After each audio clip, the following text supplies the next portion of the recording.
démon des paralyses du sommeil et conversion d'un ex-catholique. Quiconque est né dans une famille traditionnelle de mon pays est catholique. Dans mon arbre généalogique, nous avons des athées catholiques, des umbandistes, une religion afro-brésilienne syncrétique qui mêle les traditions africaines au catholicisme romain, au spiritisme et aux croyances autochtones américaines, des athées et d'autres. Il n'y a jamais eu de parents chrétiens évangéliques. J'ai toujours été un exemple de catholique fervent. Je suis passé du statut de garçon de chœur à celui de professeur de catéchèse.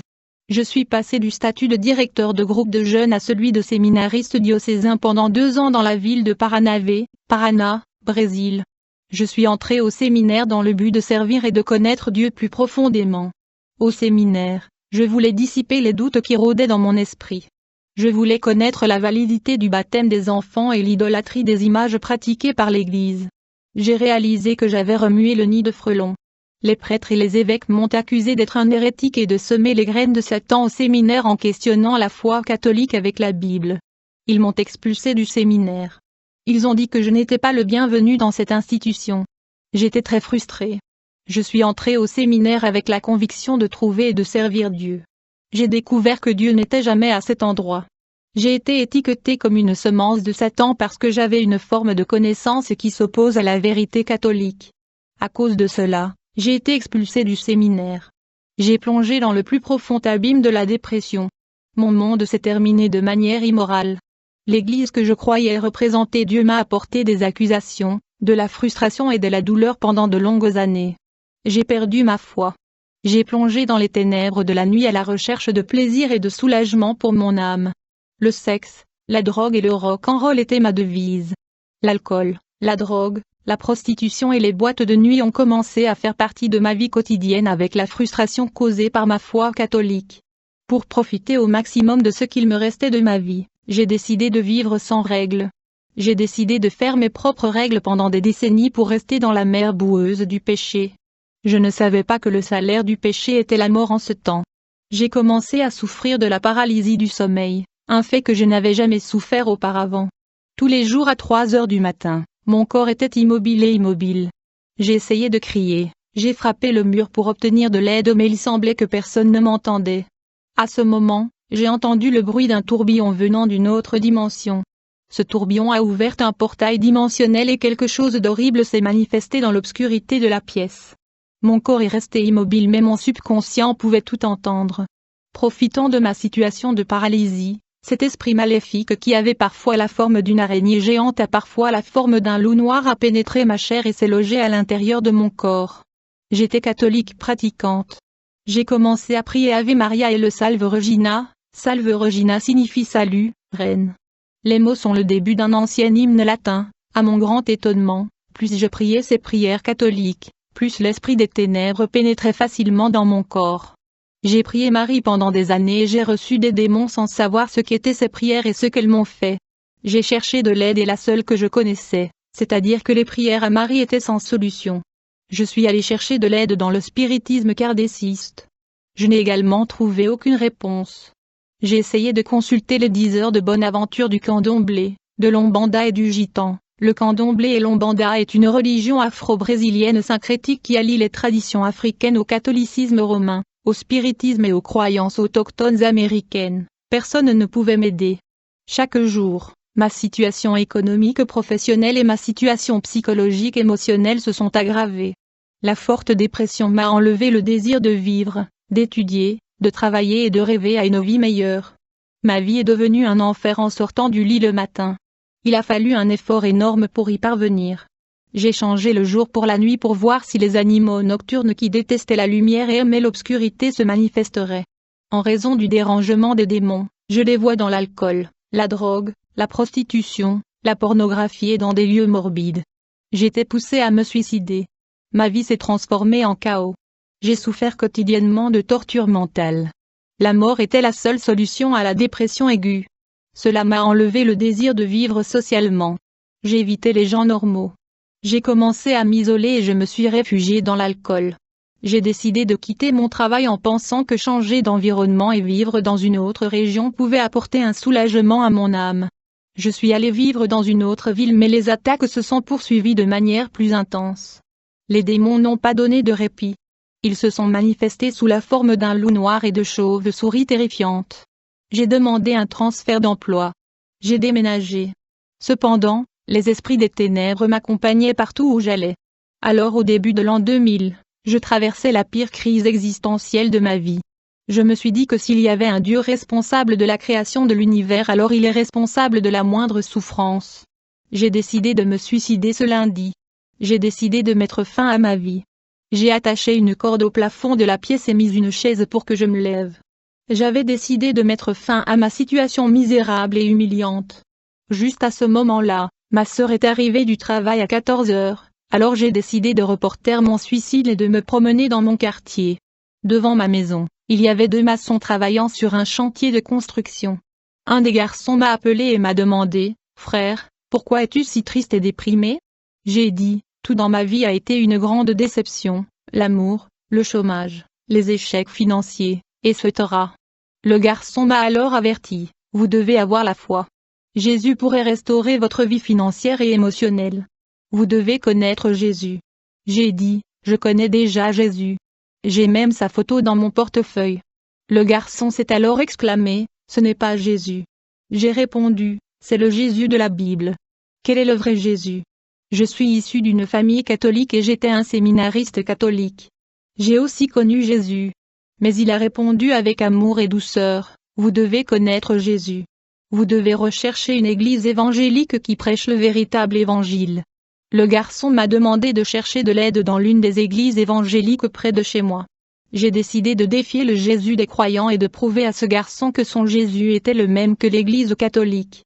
J'ai décidé d'aller au service nocturne dans l'église évangélique près de chez moi. Par coïncidence, c'était précisément l'église que je détestais le plus car j'étais infidèle de Notre-Dame. J'avais peur parce que je croyais tromper mon église et mon saint patron. J'avoue que ce n'était pas une tâche facile d'entrer dans cette église. Ma fierté parlait fort. J'avais peur qu'un ami puisse me voir entrer dans cette église. Après 3 tentatives infructueuses, j'ai fini par entrer et me suis assis sur le dernier banc. Puis un pasteur m'a invité à retourner au service à 19 heures ce même lundi. Je suis allé au service à 19 heures. Je m'assis sur le dernier banc avec honte d'avoir peur que quelqu'un que je connaissais puisse m'y reconnaître. Je me suis assis dans cette église que je détestais tant. Le culte a commencé. Une femme s'est manifestée avec un esprit démoniaque appelé Pombagira devant moi. Pombagira est le nom d'un esprit afro-brésilien évoqué par les pratiquants d'Umbanda et de Quimbanda au Brésil. La femme devait avoir une 30aine d'années, noire avec des cheveux durs et maigres. La femme a commencé à maudire et prononcer des malédictions contre le pasteur avec une voix rauque. Sa voix est devenue épaisse et en colère. Ses cheveux étaient hérissés comme des cheveux punk. Puis elle a frappé le banc en bois comme s'il était en carton. Elle tenait ce banc au-dessus de sa tête, menaçant de le jeter sur le pasteur. J'ai été étonné de voir cette femme maigre soulever si facilement cet énorme poids. Son visage était déformé. Sa voix était comme un démon. J'ai toujours dit dans le passé que ce n'était qu'un théâtre mis en place par le pasteur pour tromper les gens. J'ai dû avaler mes mots alors que le surnaturel se passait là devant moi. J'ai grandi en écoutant des gens affirmer que la manifestation démoniaque était conçue comme un théâtre juste pour récolter des fonds auprès des crédules. Cependant, cette manifestation démoniaque s'est produite sous mes yeux. Cette femme n'était pas fausse. C'était réel. Je pouvais le voir de mes propres yeux.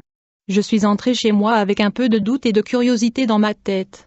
Cette même nuit, à 3 heures du matin, j'ai été de nouveau attaqué par la paralysie du sommeil. Ce bruit tourbillonnant a traversé le portail dimensionnel dans l'esprit. Il était possible de voir que le démon au-dessus du plafond de la chambre ressemblait à une chauve-souris. Quand cet esprit maléfique a volé vers moi avec l'intention d'envahir mon corps paralysé, l'acte qu'ils avaient fait pendant des décennies, je me suis souvenu du berger expulsant les démons de cette femme noire agressive, et avec beaucoup de foi, j'ai dit, « Démon, au nom de Jésus sors maintenant !» Aussitôt, le démon a explosé et a disparu au milieu de l'obscurité. Je me suis réveillé de la paralysie et j'ai commencé à penser à Jésus, avant de réaliser que les prières à Marie avaient plus facilement ouvert la voie à l'entrée de ce démon dans mon corps. Maintenant, je réprimandais ce démon, le démon qui a chassé au nom de Jésus. Ce démon sous la forme d'un loup-garou noir est effrayant, et avait de longues dents pointues, et des griffes incroyablement acérées. Rien qu'en entendant le nom de Jésus, il s'est rapidement enfui désespérément dans une autre dimension. Je me suis mis à genoux pour prier. J'ai remercié Dieu pour la délivrance et pour m'offrir l'opportunité de vaincre mes ennemis. Je me suis dit que si j'avais prié Marie et que j'étais encore attaqué par des démons, j'étais trompé. Je veux donc découvrir la vérité une fois pour toutes. Je n'accepte plus d'être trompé. Mardi, je suis retourné dans cette église à 19 heures. J'étais déterminé à découvrir toute la vérité sur mes échecs. Encore une fois, je suis resté dans le culte. Les gens se sont manifestés avec des démons et ont témoigné de la guérison d'un enfant. Je suis entré. De nouveau à 3 heures du matin, je me suis réveillé avec mon corps paralysé mais mon subconscient est resté éveillé comme d'habitude. J'ai entendu le bruit du tourbillon et cet esprit maléfique sous forme de fumée noire si noire qu'il était possible de le voir dans l'obscurité. Il est immobile à me regarder. Mon âme a sauté à l'intérieur de moi. La peur en moi était très intense. Ces êtres montraient beaucoup de haine et de mal contre moi. Ma situation était désespérée mais je le regardais avec peur. J'ai dit, démon au nom de Jésus prends tout ce qui est à toi et retourne en enfer d'où tu viens au nom de Jésus. Le démon a explosé et a disparu dans l'obscurité de la nuit. J'ai donc regardé l'horloge après 3 heures du matin. Je me suis agenouillé et j'ai prié pour remercier Dieu de m'avoir délivré de tout ce qui me faisait peur. J'ai dormi paisiblement en sachant que Dieu prenait soin de moi. Même en dormant, ces démons ne pouvaient pas me toucher. La 4e fois que je suis allé au service, j'étais déterminé à tout nettoyer. Comme d'habitude, les mêmes choses se sont produites. À la fin du service, je suis entré chez moi plein de foi. Je dormais quand une énorme langue comme une langue de vache me lécha. Je me suis réveillé et j'ai pensé que c'était un chien ou un chat. Cependant, il n'y avait pas d'animaux à la maison. J'ai ouvert mes yeux naturels et j'ai vu un loup noir dans une fumée noire marcher à l'intérieur de la pièce. Je n'ai pas hésité à expulser rapidement ce démon au nom de Jésus. Je trouvais ça drôle, ces horribles démons me faisaient paniquer mais maintenant j'avais autorité sur eux. Le jeu avait finalement changé. Jeudi, j'ai fait le même trajet jusqu'à l'église mais maintenant plus soulagé et avec foi, je suis entré chez moi et je me suis endormi. À 3 heures du matin, dans l'esprit, j'ai vu la main et l'avant-bras d'une personne apparaître au-dessus de ma tête. La main était d'un blanc éclatant et respirait la puissance et la gloire. Une merveilleuse vision glorieuse émanait de cette main. Soudain, cette main a touché mes cheveux, et a commencé à les tirer vers ma poitrine. J'ai senti un soulagement de fraîcheur dans cette partie du front. Et puis l'endroit de la tête est devenu blanc, avec une légère sensation pure de liberté et de fraîcheur qui m'a envahi, mais cette main a arrêté de bouger mes chevelus. Puis j'ai entendu une belle voix comme celle de nombreuses eaux crier avec ferveur en moi, « Seigneur Jésus, sauve-moi s'il te plaît. Si vous me libérez de mes péchés, je vous suivrai. » Je ne savais pas comment prier. Cette prière ne pouvait être faite que par le Saint-Esprit. La voix était belle et douce. Quand j'ai fini de crier, cette main lumineuse a continué à toucher ma peau. J'ai observé mon corps physique sur le lit. J'ai vu une vision de mon corps. C'était lépreux, plein de blessures et de vers provenant de tumeurs malignes. Mon corps ressemblait à un cadavre dans un état avancé de décomposition. Mon corps ressemblait à un ours noir et à l'odeur nauséabonde des ordures. Heureusement, cette main puissante a continué à enlever cette peau horrible et lépreuse avec tous ces vers et tumeurs. J'ai remarqué que mon corps devenait blanc comme de la neige semblable à la pureté de cette main. J'ai regardé mon visage et j'ai réalisé à quel point j'étais belle. C'était parfait et semblable aux anges célestes. C'était incroyable à quel point j'étais belle et parfaite quand je m'étais transformée en un horrible monstre dans ma vie de péché précédente. Je me suis réveillée et suis allée prier à nouveau reconnaissant pour la libération. Vendredi, j'ai fait le même chemin vers l'église. Je suis revenue du service et je me suis endormie. Cette fois, j'avais une vue intéressante. J'ai été emmenée en esprit dans une chambre d'hôpital. C'était une pièce rectangulaire toute blanche. Au centre de la pièce, il y avait une table rectangulaire recouverte d'une serviette. Rapidement, mes yeux sont restés à la hauteur de la table. Une serviette a commencé à bouger comme un escalator. Au début de la serviette, il y avait de la saleté, des taches, de la saleté. Toutes sortes de poussières, suie, déchets étaient là. La serviette a continué à bouger et après cette tache, j'ai remarqué une tache de sang rouge vif. Ce n'est pas du sang ordinaire. C'était du sang très différent car bien qu'il soit d'un rouge cramoisi, il a beaucoup de brillance et de puissance. La serviette bougeait et maintenant tout le reste de la serviette était propre et blanc avec la blancheur de la neige. Je me suis réveillée de cette vision et je me demandais quel était le sens de tout cela. À l'intérieur de moi soufflait un vent qui disait, « La saleté des points noirs représente la vie du péché et de la dépravation de votre adolescence à votre âge actuel. Toute la tache de sang représente le sang de Christ qui a été versé sur la croix pour vos péchés. La serviette propre représente que vos péchés ont tous été effacés par le pardon. Le sang a été versé pour effacer vos péchés et vous garder propres.